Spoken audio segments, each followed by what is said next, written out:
আল্লাহর জন্য আমল অনেকেই করতে পারে, কিন্তু আল্লাহর জন্য ত্যাগ স্বীকার সবাই করতে পারে না। আল্লাহ পাক এটা বলেছেন নবী সাল্লাল্লাহু আলাইহি ওয়াসাল্লামকে, কিন্তু ইন্না আতাইনাকাল কাউসার, মনে কষ্ট নিচ্ছ কেন হে নবী? আমি তো তোমাকে কাউসার দিয়েছি। তারা তোমাকে অনেক কিছু বলছে, তুমি এতে কষ্ট নিও না। আমি তোমাকে কাউসার দান করেছি, মহান মর্যাদা দিয়েছি। ফাসাল্লি লিরাব্বিকা ওয়ানহার, তুমি তোমার রবের জন্য সালাত পড়ো। ওয়ানহার মানে শুধু কুরবানি করো না, স্যাক্রিফাইস করো, ত্যাগ স্বীকার করতে থাকো। ইন্না শানিয়াকা হুয়াল আবতার, যারাই তোমার শত্রুতা করবে, হকের উপর তুমি আছো, যারাই তোমার শত্রুতা করবে, হুয়াল আবতার, লেজ কাটা হয়ে যাবে, ধুলোয় উড়ে যাবে ইনশাআল্লাহ। হকের উপর আপনি থাকেন, যারা আপনাকে প্রতিবন্ধকতা সৃষ্টি করার চেষ্টা করবে, আল্লাহ পাক স্বয়ং তাদেরকে ধুলো বানিয়ে উড়িয়ে দিবেন ইনশাআল্লাহ। এটাই আল্লাহর সুন্নাহ, যুগে যুগে এটাই হয়েছে। নূহ আলাইহিস সালাম, তিনি এবং তার অনুসারীরা আল্লাহ পাক বাঁচিয়েছেন না? তার বিরোধিতা যারা করেছেন তারা আছে, আল্লাহ ডুবিয়ে দিয়েছেন। আল্লাহ সুন্নাহ দেখেন। আদ জাতি, এই যে হুদ আলাইহিস সালাম, তার সঙ্গীদেরকে আল্লাহ পাক বাঁচিয়েছেন না? তার বিরোধিতাকারীদেরকে আল্লাহ পাক ঝড় দিয়ে উড়িয়ে দিয়েছেন। সামুদ জাতি, এই যে সালেহ আলাইহিস সালামের কওম, আল্লাহ পাক তাকে এবং তার অনুসারীদেরকে বাঁচিয়েছেন না? দুনিয়া আখিরাতে সম্মানিত করেছেন না?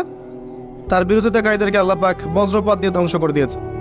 ফিরআউন, এর পুরো সুপার পাওয়ার, একদম মিলিটারি পাওয়ার, আল্লাহ পাক একেবারে লোহিত সাগরে ডুবিয়ে দিয়েছেন না? আর মূসা আলাইহিস সালামকে আল্লাহ বিজয় দিয়েছেন। একই সুন্নাহ প্রত্যেক যুগে যুগে। ইব্রাহিম একা ছিলেন, আল্লাহ বলেছেন তুমি একাই একটা উম্মাহ।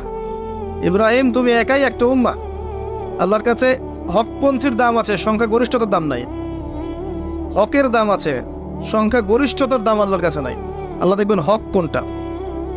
1 কোটি মানুষ যদি বলে যে সুদ হালাল হালাল হালাল, কোশ্চিনকালে হালাল হয়ে যাবে না। একটা মানুষ দাঁড়িয়ে যদি বলে সুদ হারাম, হারামই থাকবে। এটাই আল্লাহর সুন্নাহ, এটাই হক। ওয়াকুল হাক্কু মির রাব্বিকুম, হক তোমার রবের পক্ষ থেকে আসে। ফামান শাআ ফালইউমিন, যার ইচ্ছা হয় ঈমান আনুক, ওয়ামান শাআ ফালইয়াকফুর, যার ইচ্ছা হয় অস্বীকার করুক। ইন্না আ'তাদনা লিয-যালিমিনা নারান, আমি জালেমদের জন্য নার, আগুন প্রস্তুত করে রেখেছি। আহাতা বিহিম সুরাদিকুহা, একেবারে ঘিরে ধরবে আগুন ওদেরকে। ওয়া ইস্তাগীথু মান ইউগাথু কালমুহলি ইয়াশবিল ওয়ুজুহ, এমন পানি দেওয়া হবে ওদেরকে, পানি চাইলে ওই সময়, যে পানি ঢালা মাত্রই সব দেহ ঝলসে যাবে, মুক্ত। নাউযুবিল্লাহ। তো আল্লাহ পাক হকের মানদণ্ড দিয়েছেন, আল্লাহর পক্ষ থেকে যা আসে। একই সুন্নাহ, ইব্রাহিমের সুন্নাহ সেম। তাকে আল্লাহ পাক বিজয় দিয়েছেন, নমরুদকে ধ্বংস করেছে। আসেন, এই যে মুহাম্মদ সাল্লাল্লাহু আলাইহি ওয়াসাল্লামের যুগে আসেন, এই যে আবু লাহাব, আবু জাহেল, উতবা সাহেব আছে? কার অস্তিত্ব আছে? নাই। বদর কূপে লাশ পাওয়া গেছে, পাওয়া যায়নি। মুহাম্মদ সাল্লাল্লাহু আলাইহি ওয়াসাল্লাম এবং তার আদর্শ কিয়ামত পর্যন্ত টিকে থাকবে ইনশাআল্লাহ।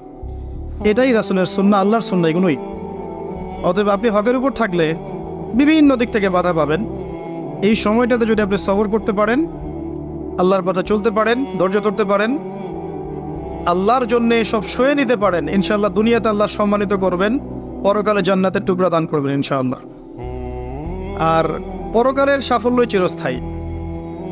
বাল তু'থিরুনাল হায়াতাদ দুনিয়া, তোমরা এই দুনিয়াকে প্রাধান্য দিয়ে থাকো। ওয়াল আখিরাতু খায়রু ওয়া আবকা, কিন্তু পরকাল চিরস্থায়ী এবং উত্তম।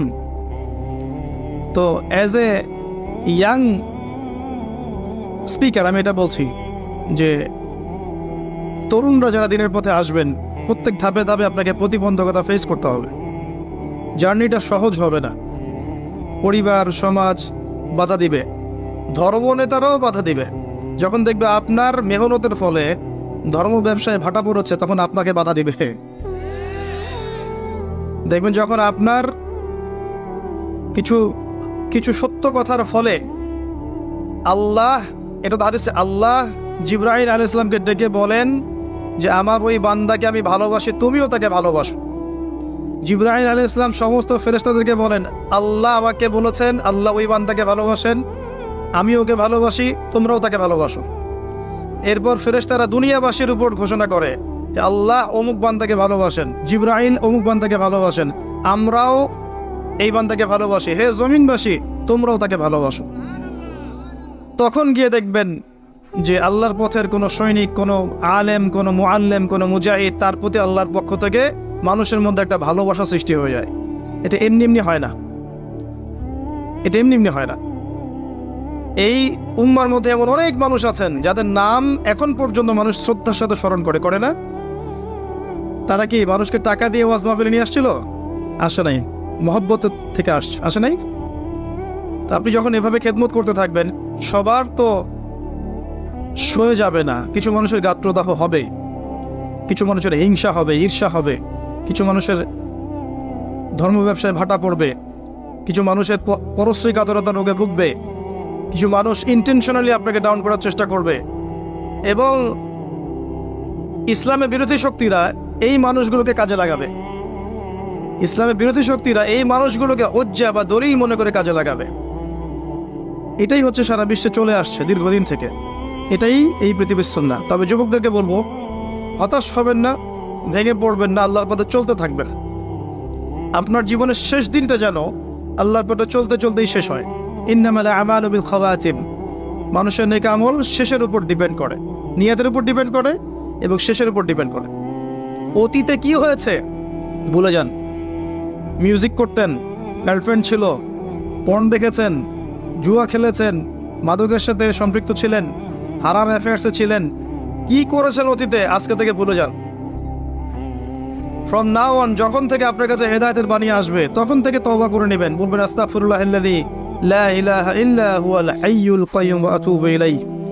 এটা বলে ওযু করবেন, 2 রাকাত সালাত পড়বেন, 2 চোখের পানি ফেলে দিয়ে আল্লাহর কাছে কান্নাকাটি করবেন, আল্লাহর কাছে চাইবেন, আল্লাহ আমাকে পুরো জীবন, আগামী পুরো জীবন দিনের উপর পাহাড়ের মতো অটল থাকার তৌফিক আমাকে দান করো এবং আমার দ্বারা তুমি এই উম্মার খেদমত কবুল করো।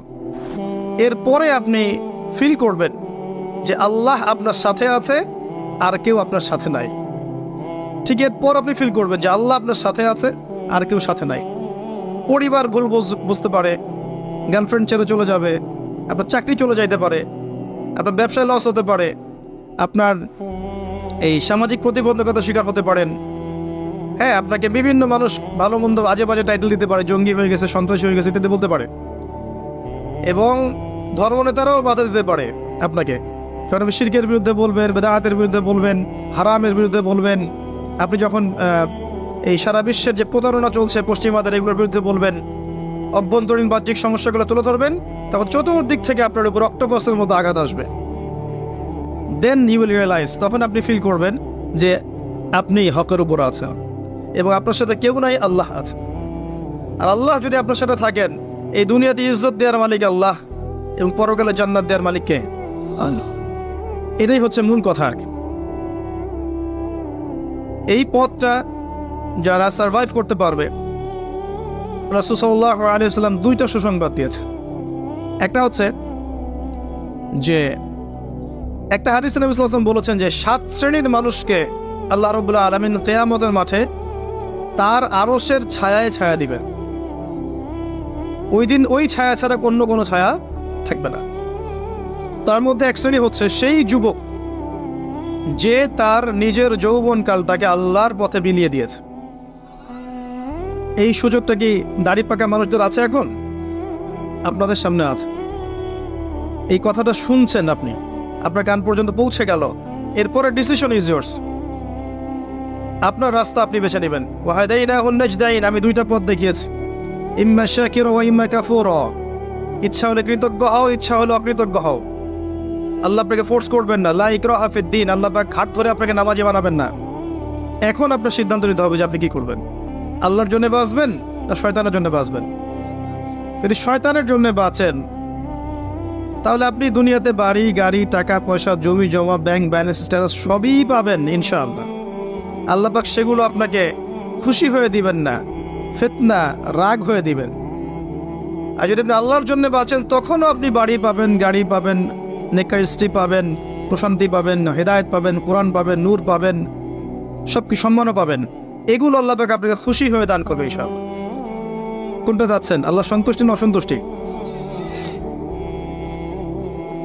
এখন প্রশ্ন হচ্ছে যে যারা আমরা তরুণ আছি, আমাদের ফিউচারটা কি, আমরা কিভাবে আগাতে পারি? প্রথমে বুঝতে হবে আপনাকে, ওই যে প্রথমে আলোচনা শুরু করলাম, এই যে বইটা আমার হাতে আছে, এই বইটা থাকার পরেও আমি বিশ্বকে ডিল করতে পারছি না। আপনাকে আগে বুঝতে হবে যে আপনি কোথায় আছেন। প্রথমে আপনাকে বুঝতে আপনি কোথায় আছেন। 1 নাম্বার, ধর্মতাত্ত্বিক দৃষ্টিকোণ থেকে দেখাচ্ছে আপনি এমন একটা জায়গায় আছেন যে মুসলিমদের মধ্যে শতদা বিভক্ত দল আছে, বিভিন্ন দল আপনাকে ফ্ল্যাগ নিয়ে ডাকছে, আমার কাছে আসো, জান্নাতে সার্টিফিকেট পাবা, এবং বলবে সবাই আমার ফর্ম পূরণ করো, এটা হক, জান্নাত আমার, তোমার লিজ লাগলে নিয়ে যাও। ভাবখানে এমন হবে। কেউ কেউ এমন বলবে যে আমরা চূড়ান্ত সহি, এর উপর কোনো সহি নাই।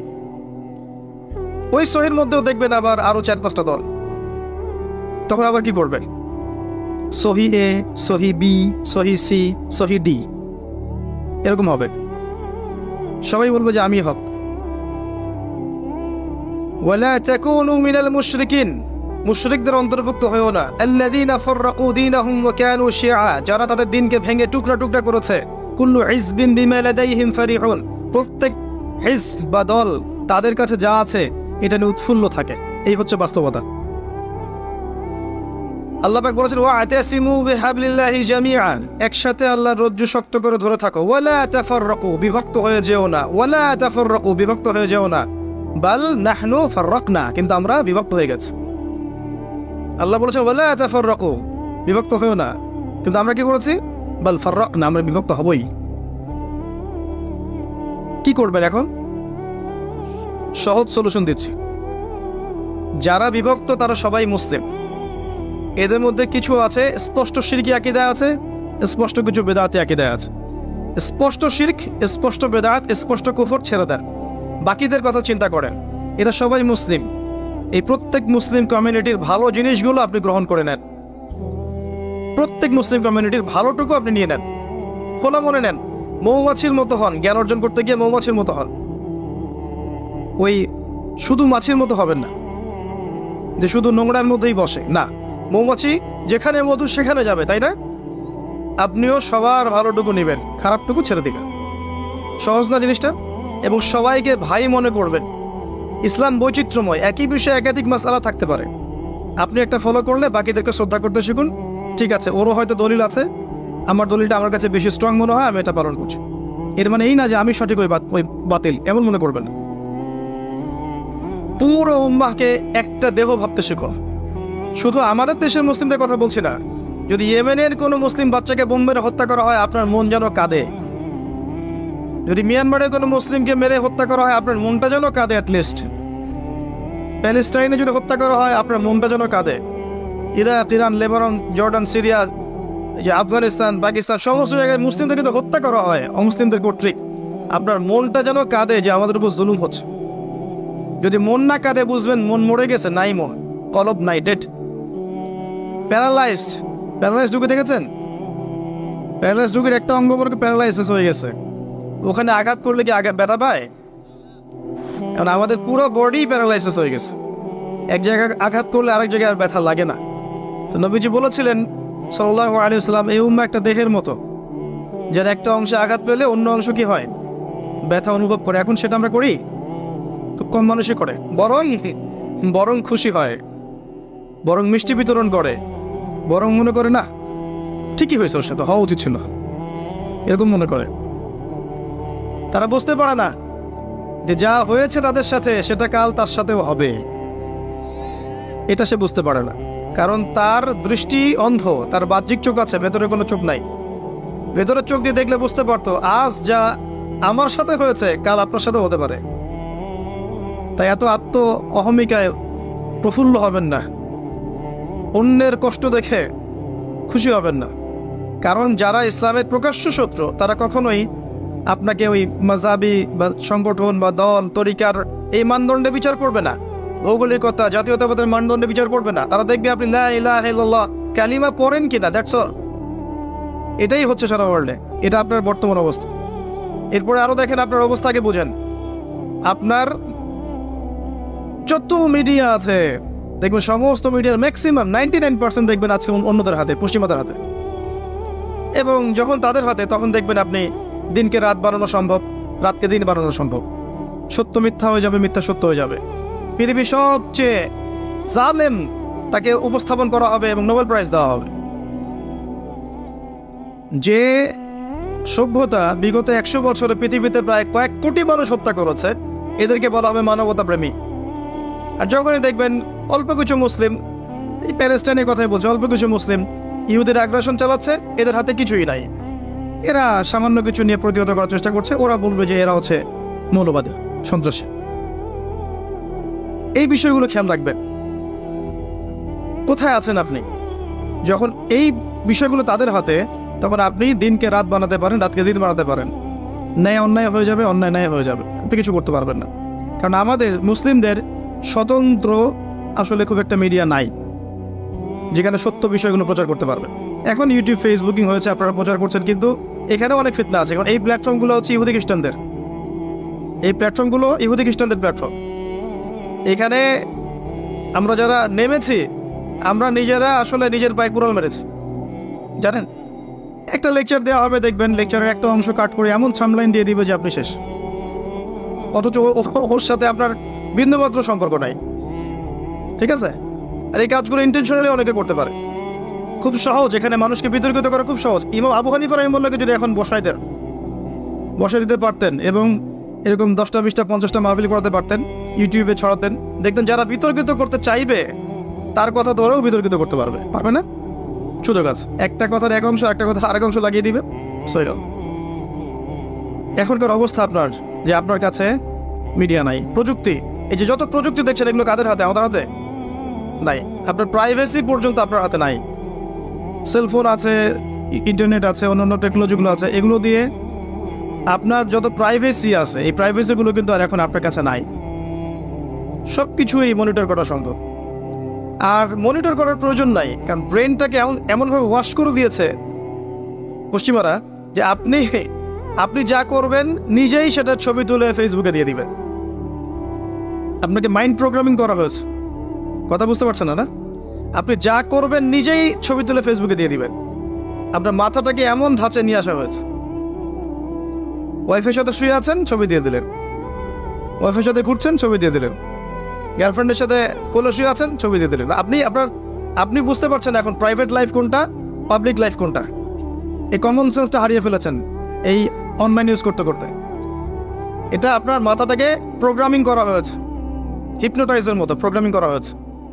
মনিটর করতে হবে না, আপনি নিজেই বলে দিবেন কি করছেন না করছেন, কোথায় যাচ্ছেন। আজকে এই যে কফি খাইলাম, দেখবেন আপনি লিখছেন আজকে কাপড় ধুইলাম, ফেসবুক খুলে দেখবেন আজকে আমি অমুকের সাথে বসে চা খাইছি, রাস্তায় যাচ্ছিলাম 10 টাকা দান করার সুযোগ পেয়েছি, দিয়ে দিয়েছে ছবি। সব নিজেই বলে দেবে কি করছে সারাদিন।